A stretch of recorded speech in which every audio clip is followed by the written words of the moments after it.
우리가 하나님을 믿으면서 하나님의 생각을 다 알 수 있다면, 그리고 알고 있는 바를 믿음으로 지킬 수 있다면, 저는 우리가 만약 그런 가정입니다.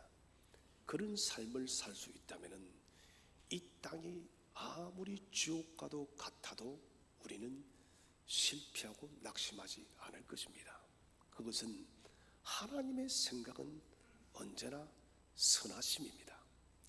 합력하여 선을 이루시는 분이세요. 우리는 궁극적인 하나님의 그 섭리의 끝을 알 수 없기 때문에 인생의 크고 작은 고난들 앞에서 자주 넘어지고 실망하고 엎어지는 것입니다. 그러나 여러분, 우리가 기억해야 될 것은 하나님의 생각은 한결같습니다. 오늘 본문 말씀에 보니 나의 생각을 하나님이 안다. 그것이 뭐냐? 평안이에요. 미래와 희망입니다. 곧 이것은 한마디로 말해서 우리 각 성도들에게 최고의 선하심을 베푸시겠다는 것이에요. 우리가 이 진리를 분명하게 알 수 있고 이 계획을 확신할 수 있다면 우리의 삶은 정말 가벼워질 것입니다. 예레미야는 예레미야 24장 25장에서 바벨론의 포로가 되어진 성도들에게, 유대인들에게 편지를 썼습니다. 그들이 말합니다. 여러분, 돌아올 생각하지 마십시오. 그곳에서 집도 짓고 아이도 낳고 정원도 꾸미고 점점 번성하십시오. 단기간에 우리는 돌아올 수가 없습니다. 하나님께서 말씀하시기를 70년이 지나야지 돌아올 수 있다고 말씀하니, 여러분, 70년 동안 그렇게 이 바벨론이 마치 내 고국이 된 것처럼 70년 동안 그냥 그렇게 기쁨으로 지내시라, 이렇게 편지를 보냈습니다. 그리고 분명히 약속한 것은 70년이 차면은 반드시 고국 땅으로 돌아올 것이다. 이 약속을 준 거예요. 자, 우리는 하나님의 말씀을 듣습니다. 분명히 알 수 있어요. 그런데 아는 것과 그것을 믿고 행한다는 것은 또 다른 것이에요. 이번 주 약속 그리고 구원 공부를 하면서 아브라함이 이삭을 모리아산에 번제물로 드리는 장면입니다. 아브라함은 다 알았습니다. 하나님께서 자신을 테스팅하며, 그리고 이 이삭을 죽이지 않을 것이라는 것, 혹 죽여도 다시 부활케 할 것이라는 사실을 알았습니다. 그러나 여러분, 알았다는 이 사실도 중요하지만 더 중요한 것은 이것을 믿고 행하는 것이에요. 아브라함이 만약에 그 정보에만 머물러 버리고 믿고 행하지 않았다면 위대한 모리아산의 역사는 있을 수가 없었다는 것이죠. 바벨론의 포로가 되어진 이스라엘 백성들에게 예레미야가 이 편지를 썼을 때 이제는 유대인들이 할 일이 뭘까요? 하나님의 말씀이 너희가 그곳에서 70년 동안 포로가 될 것이고 70년이 되면은 다시 고국 땅으로 돌아오리라. 자, 정보예요. 아는 것이에요. 이것을 믿음으로 만드는 것이 중요합니다. 그런데 유대인들은 전반적으로 불안과 두려움에 빠졌어요. 이 바벨론의 포로가 되어진 유대인들은 두 가지의 위기에 빠졌는데, 첫 번째는 그릇된 희망에 빠졌습니다. 아니야, 예레미야가 저라는 저 말은 거짓일 거야. 하나님이 우리를 선민으로 택했는데 어떻게 저 할례받지 못한 저 바벨론 사람들에게, 갈대아 사람들에게 우리를 70년 동안 포로 생활을 시키겠어? 예레미야가 거짓말 치고 있다고. 우리는 곧 돌아갈 것이라고 그렇게 생각을 한 부류. 두 번째는 좌절과 절망감으로 무기력한 상태에 빠진 사람들이에요. 희망이 없어. 오늘 하나님은 미래와 희망을 준다 했는데 미래가 보이지 않는다는 것이에요. 희망도 보이지 않는다는 것이에요.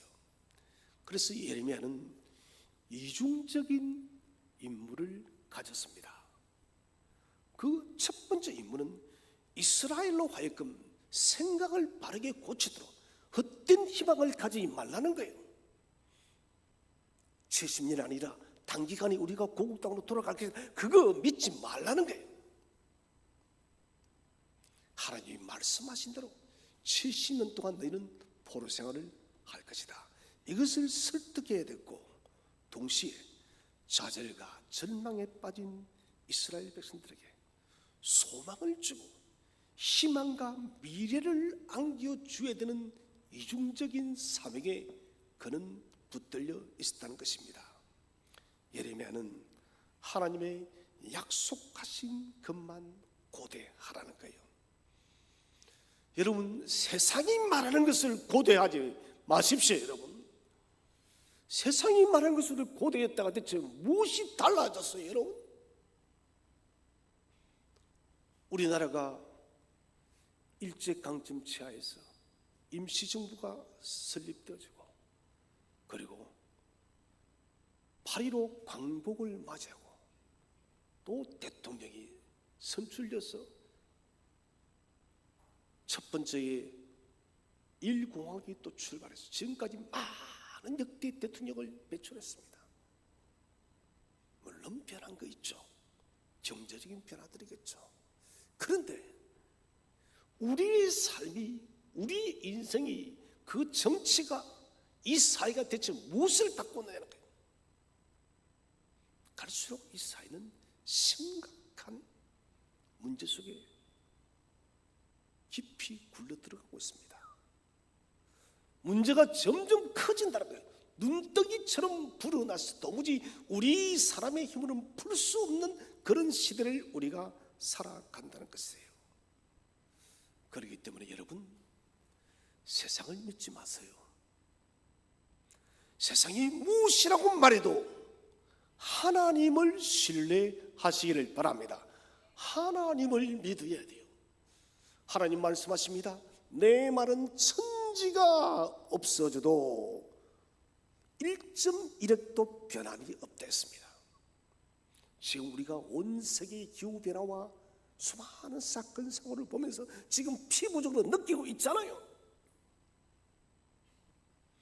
이것은 마지막 때의 시작이고 끝이 아니다라고.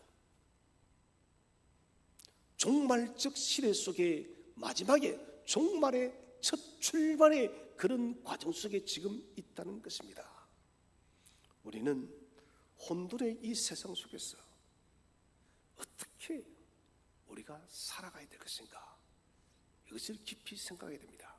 첫 번째로 주제는, 우리가 먼저 생각해야 될 것은 우리를 향한 하나님은 어떤 분인가. 여기에 대해서 우리가 먼저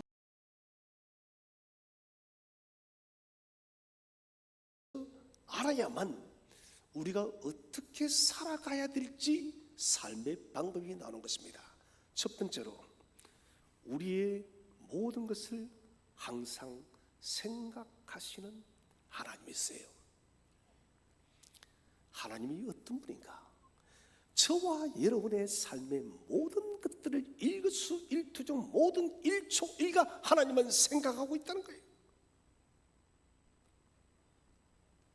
오늘 11절에 이렇게 기록합니다. 너희를 향한 나의 생각을 내가 아나니. 너희를 향한 나의 생각은 현재 완료형이 아니에요. 현재 완료형은 무엇입니까? 지나간 것을 회상하는 것입니다. 이것은 지나간 시간 동안 하나님이 우리를 살펴보았다는 것이 되집니다. 그런데 오늘 예레미야는 현재형을 기록하고 있습니다. 무슨 말입니까? 지금 이 시간, 오늘, 언제나 하나님은 항상 오늘 지금 이 현재의 시간에 저와 여러분을 생각하시는 하나님이심을 믿으시기를 바랍니다. 하나님은 항상 지금 우리를 생각하는 거예요. 과거의 하나님이 아니다는 거예요. 과거에 우리를 생각하셨기 때문에 내가 너를 많이 생각해 주었지. 이제는 좀 오늘은 내가 너를 생각해 주지 않아도 되겠지. 이게 아니다는 거예요. 하나님은 언제나 현재형이에요. 우리 한번 성경을 읽어보겠습니다. 예레미야 31장 3절을 읽어보겠습니다. 시작. 옛적에 여호와께서 나에게 나타나사 내가 영원한 사랑으로 너를 사랑하기에 인자함으로 너를 이끌었다 하였노라. 31장 3절에 여러분 말씀의 초점이 뭘까요? 내가 영원한 사랑으로 너를 사랑했다. 이 영원한 사랑이 뭡니까? 만세 전부터 시작되어진 그 사랑으로 지금 이 시간까지 우리를 사랑했다는 것이에요. 이것은 무슨 말인가? 하나님의 생각에는 물론 주님은 주무시지도 않지만은 사람의 표현을 하자면 하나님 만약 주무신다 가정해 봅시다. 우리는 잘 때 생각하지 못합니다. 하나님은 그런 시간조차까지도 우리를 생각하는 거예요. 시편 기자는 말합니다. 졸지도 주무시지도 않으신 하나님. 항상 하나님의 생각은 우리에 대한 생각으로 가득 차 있다는 거예요. 여기를 찔러도 하나님은 우리요, 저기를 찔러봐도 우리에 대한 생각이요, 밑을 위로 어디를 찔러도 하나님의 생각은 우리에 대한 생각밖에 없는 거예요. 이게 하나님의 생각이에요. 이 영원한 사랑, 변함없는 생각이 가능한 것은 인자하심이에요. 사랑하신 여러분, 하나님의 인자하심은 끝이 없음을 믿으시기를 바랍니다. 그 인자하심이 무궁무진한 거예요. 사람의 인자함은 제한적이죠. 그런 말 많이 하잖아요. 어떤 사람이 계속적으로 도발을 합니다. 용서를 하고 용서를 했습니다. 마지막에 어떻게 합니까?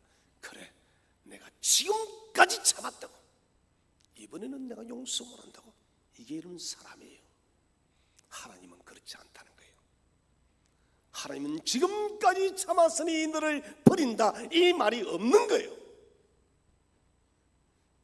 인자하심으로 끝까지 우리가 영원한 하나님 나라를 유업으로 받기까지 그 인자하심으로 우리를 생각하시고 우리를 인도하시는 하나님, 그 하나님이 저와 여러분의 하나님이에요. 이 하나님은 어떻게 하셨습니까? 여러분, 포로가 되어 본 분은 아무도 없을 것이에요. 대부분의 일제강점기를 그치지 않았을까요? 포로는 말 그대로 모든 것을 다 빼앗긴 거예요. 노예보다 못한 게 포로예요. 바벨론으로 그들이 포로가 되어갈 때, 하나님은 예루살렘 성전이 해파되고 불타버렸을 때 하나님의 악기나 하나님의 영광도 이스라엘과 함께 이동을 합니다. 뭐를 말합니까? 사랑하는 나의 자녀들아, 너희만 가는 것이 아니다는 거예요. 내가 너희와 함께 가마, 내가 너희의 그 고난받는 현장에, 포로의 현장에 내가 너희와 직접 함께 하마. 이것이 하나님의 마음이에요. 그래서 하나님은 고레스가 왕이 되었을 때 이스라엘을 단번에 끄집어내어서 고국 땅으로 돌려보냈다는 것입니다. 우리는 주목해야 됩니다. 어떤 메시지? 내가 영원한 사랑으로 너를 사랑한다. 여러분, 사랑하는 사람이 생겼습니다.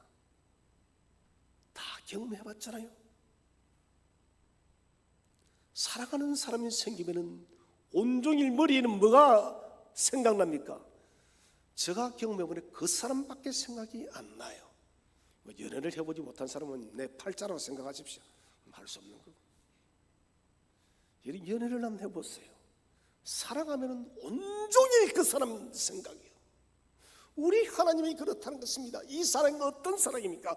독생하신 예수를 죽기까지 복종케 한 위대한 사랑이라는 거예요. 그 사랑을 베푸신 하나님이 어찌 우리를 단일초라도 우리를 잊을 수가 있겠습니까? 없어요. 그것은 불가능해요. 하나님의 생각에는 모든 것이 우리에 대한 생각입니다.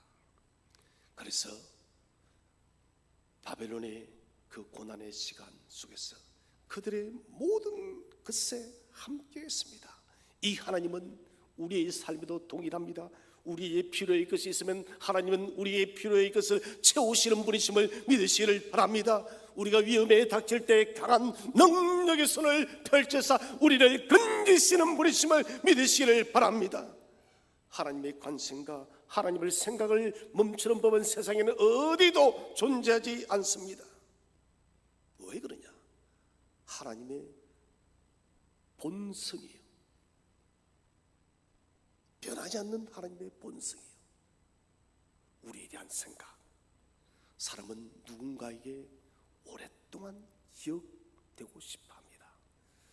여러분 근데 역사를 보세요. 그 영웅 호글들이 다 잊혀져 갑니다. 징기스칸만큼 세계의 땅을 많이 정복한 사람 없어요. 그런데 매일마다 징기스칸 생각하는 사람 아무도 없어요. 여러분. 나폴레옹 매일마다 이런 나폴레옹 나는 생각이 손들어 보세요. 여러분. 그 뭐 정신병자예요. 아무리 훌륭한 사람도 사라져가요. 인간은 기억되고 싶어 하지만은 사람 자체가 그것이 불가능한 거예요. 아무리 내게 여러분 은혜를 입힌 사람이 있다 할지라도 여러분 그 사람을 잊습니다. 사람은. 그러나 하나님은 다릅니다. 우리는 다 잊어버려도 하나님은 우리를 향한 생각이 결단코 멈추지 않음을 믿으시기를 바랍니다. 하나님의 생각이 우리를 떠나지 않기 때문에 우리의 삶이 오늘 살아갈 수 있는 거예요. 그 생각은 변함없는 신실한 생각이요 사랑에 불타는 생각이라는 것입니다. 그래서 우리가 삶의 보호를 받는 것입니다. 두 번째로 하나님은 어떤 분일까요? 우리의 삶에 구체적으로 관여하시는 하나님이십니다. 하나님이 생각만 하신다면 문제가 많죠. 여러분 사랑을 생각하면 사랑이 이루어지나요? 아니잖아요. 바보 분수가 아니다면 사랑하는 생각이 있으면 고백을 해야 될 것이고 그 사랑하는 대상에 구체적으로 자기의 그 사랑을 나타내어야 돼요. 그게 사랑이에요. 우리 하나님이 그런 분이라는 거예요. 생각만 하는 것이 아니라 그 사랑을 직접적으로 나타내는 분이다. 성경을 읽어보겠습니다. 이사야 27장 3절 말씀입니다. 시작. 나 여호와는 포도원지기가 되며 때때로 물을 주며 밤낮으로 간수하여 아무든지 이를 해치지 못하게 하리로다. 아멘. 나 여호와는 무엇이 되었다고요? 포도원지기가 되었다. 우리는 뭐고요? 포도나무고요. 세상에 우리가 무엇이다고? 온 우주 만물을 창조하신 하나님이 포도원지기가 됐다는 거예요. 최고의 주인이에요. 포도나무를 만드신 분이에요. 어떻게 하면 포도 열매가 가장 많이 풍성하게 맺는지를 가장 정확하게 아시는 분이십니다. 하나님이 어떤 하인에게 종에게 위탁하지 않았어요. 내가 한 달에 500만 원 줄 테니까 내 포도를 잘 관리해라. 이게 아니다는 거예요.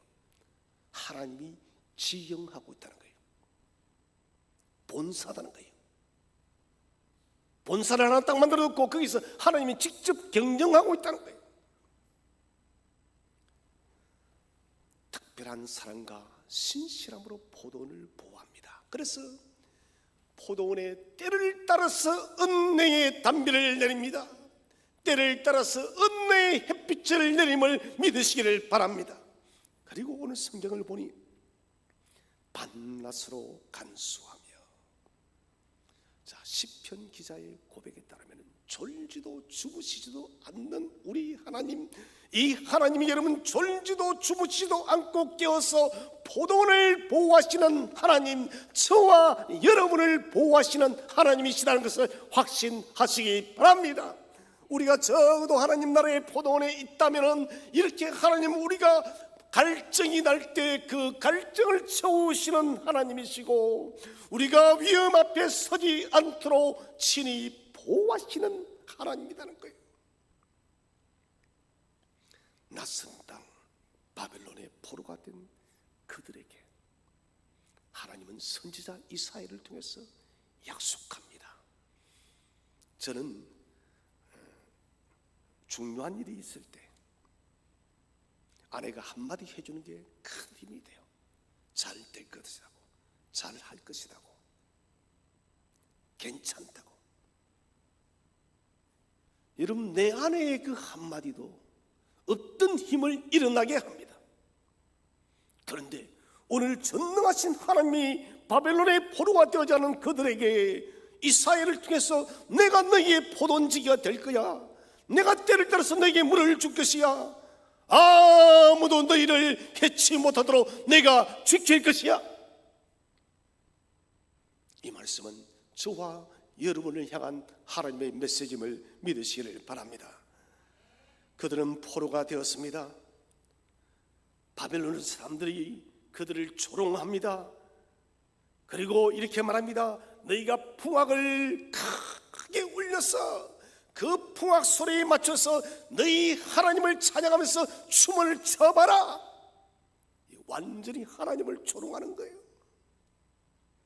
그때도 그들이 비굴한 수욕을 당할 때도 하나님은 함께하였음을 믿으시기를 바랍니다. 바벨론의 초란 움막에 거할 때도 하나님은 그들과 함께하였음을 믿으시기를 바랍니다. 부드나무 아래에서 울면서 예루살렘을 바라보며 울 때도 하나님은 그들과 함께하신 하나님이세요. 하나님은 홀로 이스라엘을 버려두지 않았습니다. 구체적으로 인도하고 동행했습니다. 여러분, 이것만큼 오늘을 사는 우리들에게 큰 용기가 되는 메시지가 어디에 있습니까? 저와 여러분들도 어쩌면 바벨론의 포로가 되었던 주의 자녀들처럼 이 시대 속에서 초라한 모습으로 수치를 당할 때도 있을 것이고, 참으로 일어날 수 없는 때도 있을 것이고, 세상 앞에 조롱거리가 될 때도 있지만은, 여러분, 그런 모든 매 순간 매 순간 하나님이 우리와 함께함을 믿으시기를 바랍니다. 완전한 하나님의 지혜가 우리를 인도하는 거예요. 그러므로 우리가 안심하는 것입니다. 세 번째로, 우리의 모든 일들을 알고 계시는 하나님이십니다. 자, 오늘 11절에 여호와의 말씀이라, 너희를 향한 나의 생각을 내가 아나니. 여러분, 나 자신의 생각을 우리가 완벽하게 알 수 있나요? 몰라요. 저도 저를 잘 모르겠습니다. 예전에 아주 오래된 드라마에서 제목을 까먹었는데, 한 주인공이 그 사람의 얼굴만 보면은 그 사람의 마음의 생각을 다 읽어내는 거예요. 그런 재판 시리즈인데, 여러분 보신 적이 유명한 드라마인데, 저는 그것을 보면서 야, 저런 사람이 있으면 얼마나 좋을까. 그렇지 않을까요? 거짓말 치는 사람 있으면 다 읽어낼 수가 있으니까. 법정에 서서 거짓말 치는 살인자가 있습니다. 그대로 축축 꺼낼 수 있으니까. 우리는요, 내 생각도 읽어내지 못할 뿐더러 다른 사람의 마음은 구렁텅이가 들어있어도 우리는 몰라요. 선하게 생겼는데 알고 보니까 아주 추악해요. 생긴 거는 산적처럼 생겨서 내가 늘 거리를 두고 사는데 천사처럼 착해. 우린 사람 몰라요. 근데 하나님 뭐랍니까? 무한하신 하나님이 나를 잘 안다는 것입니다. 나 하나님은 나에 대해서 완벽하게 알고 계신다. 여러분, 전능한 하나님이 모든 것을 알고 계신다는 거예요. 그렇다면 하물며 우리 인간을 만드신 우리의 생각을 하나님이 모르시겠습니까? 우리가 풀 수 없는 인생의 큰 산맥 앞에 섰을 때도 하나님의 지혜는 그 문제를 풀어내는 거예요. 어찌할 수 없는 사건과 사고 앞에 직면할 때 사람은 얼마나 작고 초라해집니까? 지난주 우리는 보지 않았습니까? 전라북도 군산의 여러분, 1시간에 145mm의 비가 내리고 한 어청도에요, 거기는 200mm의 비가 내렸습니다. 세종시에도 그 140mm. 이런 1시간에 14cm 이상의 물이 쌓였다는 거예요. 그 홍수 앞에서 인간이 할 수가 없어요. 여러분, 순식간에 평생을 일궈왔던 집을 잃어버렸습니다. 농장을 잃어버렸습니다. 가수원은 물바다가 되어져 버렸습니다. 수확을 앞둔 수박은 모두가 물에 잠겨서 썩어버렸어요.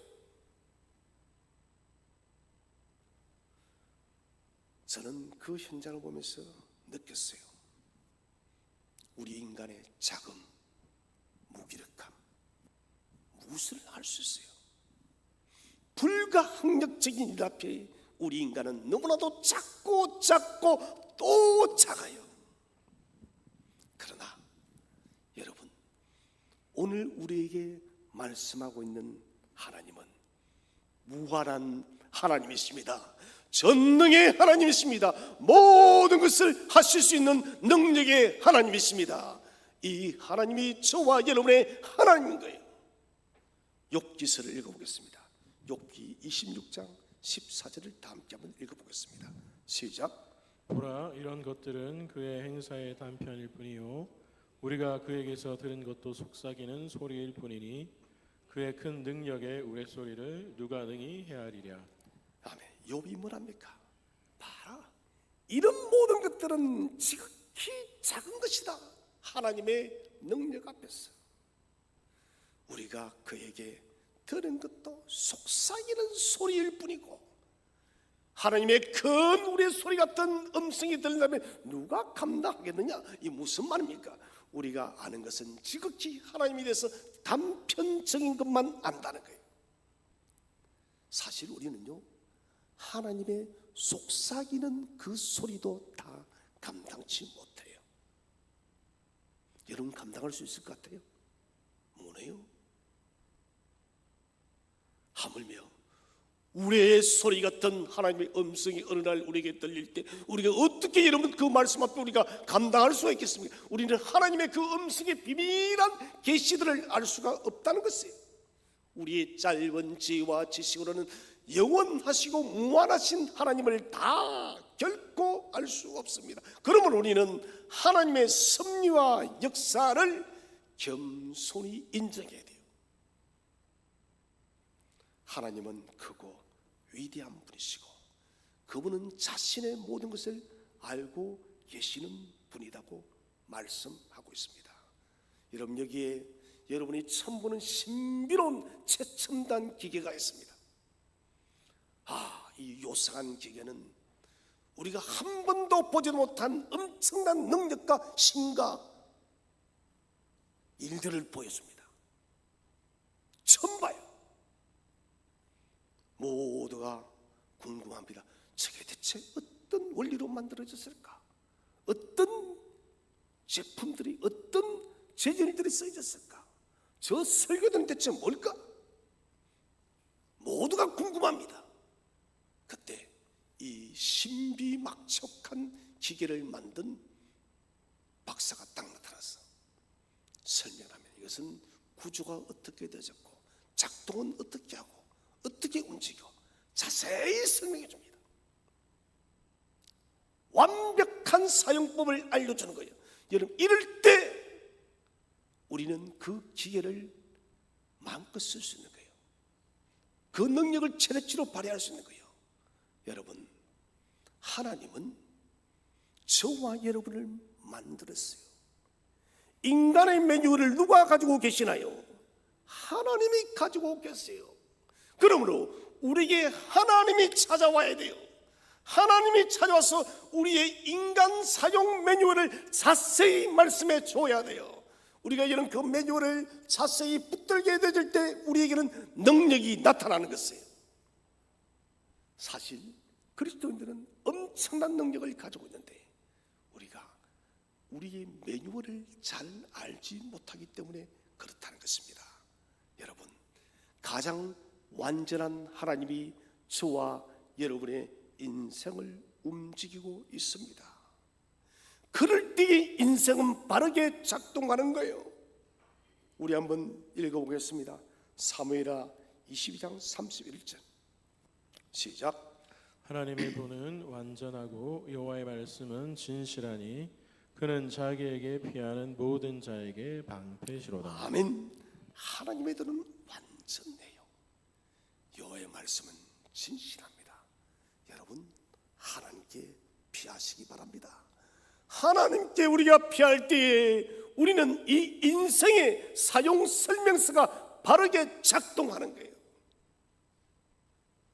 하나님께 피하지 않으면 우리의 인생의 사용 설명서는 엉망진창이 되는 거예요. 네 번째로, 하나님은 우리에게 평안을 주시는 하나님이십니다. 오늘 성경을 보니 나의 생각을 내가 아나니 평안이요. 그건 뭡니까?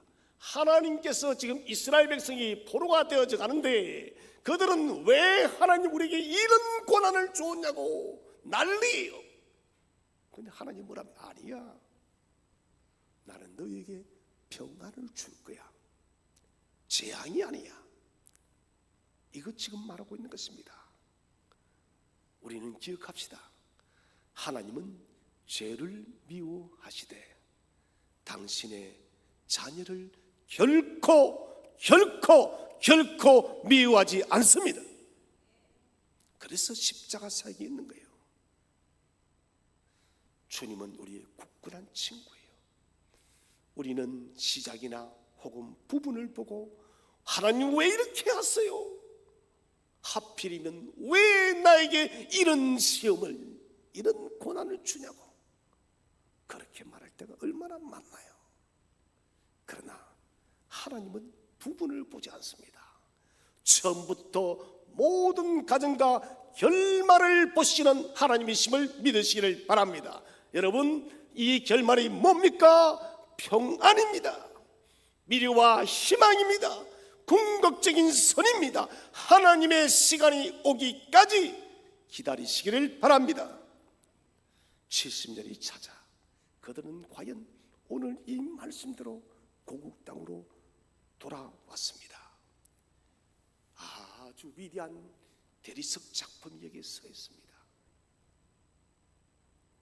돈으로 따질 수 없는 작품이에요. 이 대리석은 처음 이 모양으로 빚어지기는 볼품없는 우둘투둘한 바위 덩어리였습니다.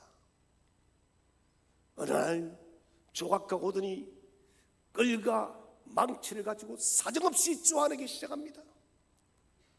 그때마다 이 돌덩이는 아파서 견딜 수가 없습니다. 왜 나를 고통스럽게 하냐고. 나는 그냥 이대로 있는 게 좋은데 왜 나를 고통스럽게 하냐고. 내 떨어져 나간 살뜸을 보라고. 지금 얼마나 이런 부스러기들이 땅에 떨어진다고. 나를 괴롭게 하지 말라고. 여러분, 돌덩어리는 몰라요. 왜 그 조각가가 끌과 망치로 두드리고 깎아내는지. 긴 시간이 지나고 난 뒤에 위대한 작품이 탄생했습니다. 그때 돌덩어리는 깨닫는 것이요, 이 작가가 나를 이렇게 빚기 위해서 그렇게 나를 고통스럽게 했구나. 여러분, 그렇습니다. 하나님께서 이스라엘을 바벨론에 보내서 그 고난의 시간에 준 것은 하나님의 거룩한 복된 백성으로 빚기 위한 연습을 믿으시기를 바랍니다. 그러므로 오늘 나를 조각하신 하나님이 계십니까? 내 인생에 하나님의 끌과 하나님의 망치가 나를 사정없이 쪼아냅니까? 여러분, 고통스럽지만 인내하시고 하나님이 이루실 위대한 나의 모습을 그려보시기를 바랍니다. 그것을 그려보면서 견뎌내는 거예요. 그러면 이길 수 있는 거예요. 두 번째 주제는 평안을 주시는 하나님에 대한 우리의 삶의 자세. 자, 하나님은 이런 분입니다. 네 가지 하나님. 그러면 우리가 어떻게 해야 될까요? 첫 번째로 우리는 언제나 선을 이루시는 하나님을 소망해야 합니다. 하나님의 목적은 오늘 보니 뭐라 했습니까? 너희에게 뭐를 준다고요? 미래와 희망을 주는 것이니라. 하나님의 목적이 분명합니다. 하나님의 목적은 희미한 것이 아니에요. 아무런 미래도 희망도 없는 이스라엘 백성들에게 아니야, 나는 미래와 희망을 줄게. 미래나 현재를 두려움을 가지고 보지 말라는 것이에요. 우리는 정말 두려운 미래를 바라보고 있으며, 그러나 여러분 두려워하지 마세요. 하나님은 이 온 세상이 내려앉아도 우리에게 미래와 희망을 줄 줄로 믿으시기를 바랍니다. 그리스도의 죽음은 어떤 죽음입니까? 하나님의 자녀들이 받아야 될 재앙에 대한 죽음이었습니다. 그래서 오늘 성경은 내가 너에게 주는 것은 평안이요 재앙이 아니다. 이 재앙은 누가 다 받았다고요? 예수님이. 우리가 받을 모든 재앙을 더해서 주님이 그 재앙을 친히 지셨기 때문에 이제는 사탄의 모든 재앙에서 저와 여러분은 결단코 정죄함이 없음을 믿으시기를 바랍니다. 그래서 성도들이 고난 가운데서 기뻐하고 영광을 돌리는 것은 아주 복된 일입니다. 하나님은 우리에게 충분히 견딜 만한 힘을 주었고 충분히 견딜 만한 가치가 있는 보석들을 준비하고 계십니다. 그렇다면 이스라엘이 바벨론의 포로가 되기는 그런 고난, 우리는 크고 작은 인생의 수많은 고난의 고개들이 있습니다. 이런 문제들 앞에 부딪힐 때 어떻게 해야 되냐? 필살기예요. 어떤 필살기? 우리의 삶을 그 환경에 맞추세요. 이스라엘 백성들이 포로 시간에 아이를 낳고 농사를 짓고 집을 지었던 것처럼 우리도 환경에 맞춰야 되는 거예요. 거부할 것이 아니라 이겨내도록 적응해야 된다는 것입니다. 그리고 나아가서 우리의 뜻을 하나님의 뜻 가운데 복종시킬 때 우리는 이겨낼 수가 있다는 것입니다. 여러분, 말라버린 땅덩어리가 있습니다. 오랜 가뭄으로 혼대지가 쩍쩍쩍 갈라집니다. 비가 내려야 돼요. 이런 비가 내리기 위해서는 반드시 존재되어지는 것이 먹구름이 잔뜩 끼어야 됩니다. 먹구름이 끼지 않으면 비는 내리지를 않아요. 햇빛만 비치면은 그 땅은 갈라질 수밖에 없는 것입니다. 먹구름이 없고 비는 없다는 거예요. 이런 인생의 삶에 있어서도 고난 없이 여러분 좋은 결과는 없어요. 그러므로 오늘 나에 당한 현실이 힘겨워도 선을 이루시는 하나님을 반드시 소망하시기를 바랍니다. 두 번째로 고난의 흔적이 영광의 상처가 된다는 것을 확신해야 됩니다. 자, 우리 24장 5절 한번 읽어보겠습니다. 24장 5절 시작. 이스라엘의 하나님 여호와께서 이와 같이 말씀하시니라. 내가 이곳에서 옮겨 갈대아인의 땅에 이르게 한 유다 포로를 이 좋은 무화과 같이 잘 돌볼 것이라. 자, 이 좋은 무화과 같이 유대포를 잘 돌볼 것이라. 하나님이 인정하는 거예요. 이런 좋은 무화과의 가치는 무엇입니까? 크고 달고 맛이 있어야 돼. 그러면 극상품의 무화과예요.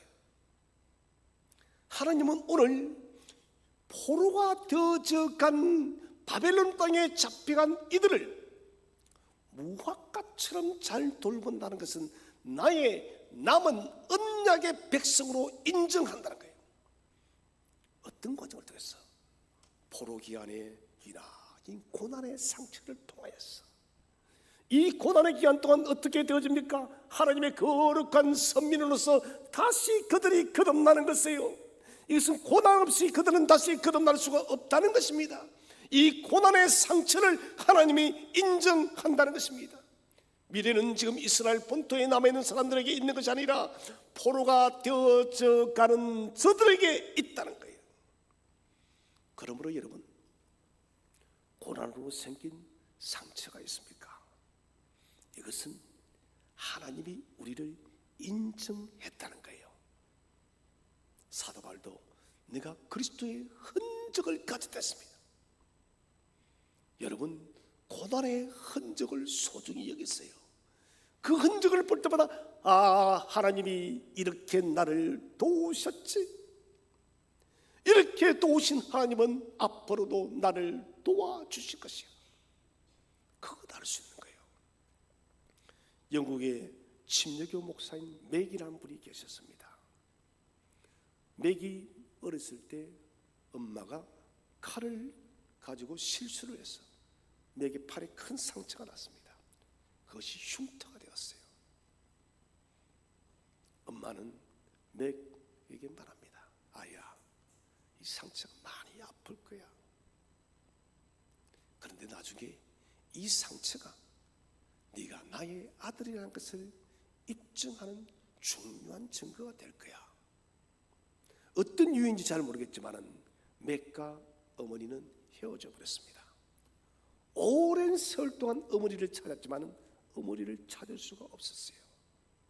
맥이 목사가 되어서 아주 젊은이로서 목사가 돼서 영국 곳곳을 설교하러 다녔습니다.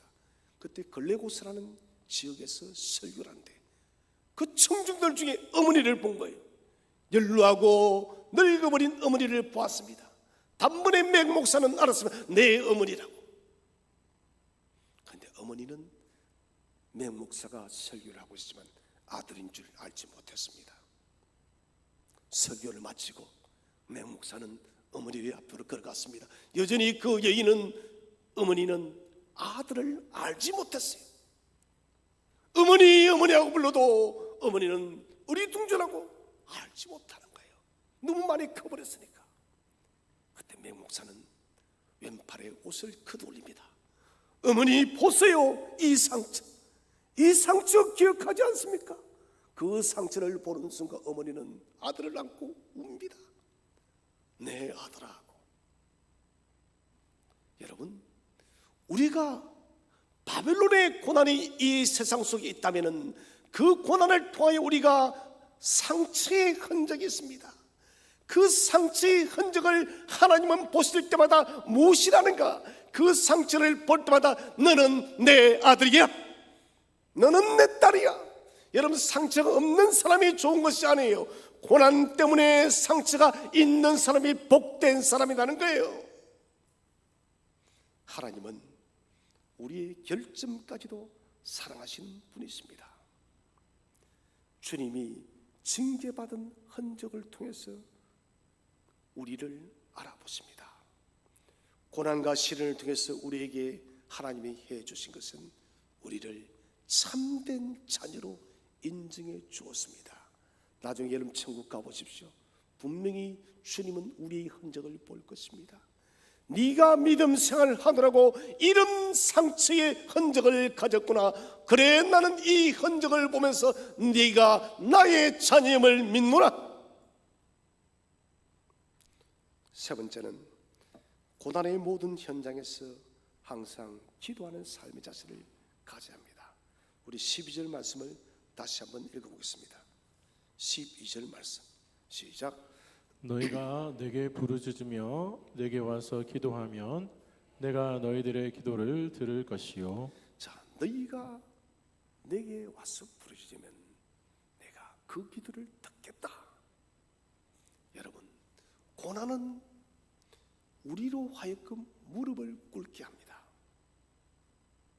신비로워요.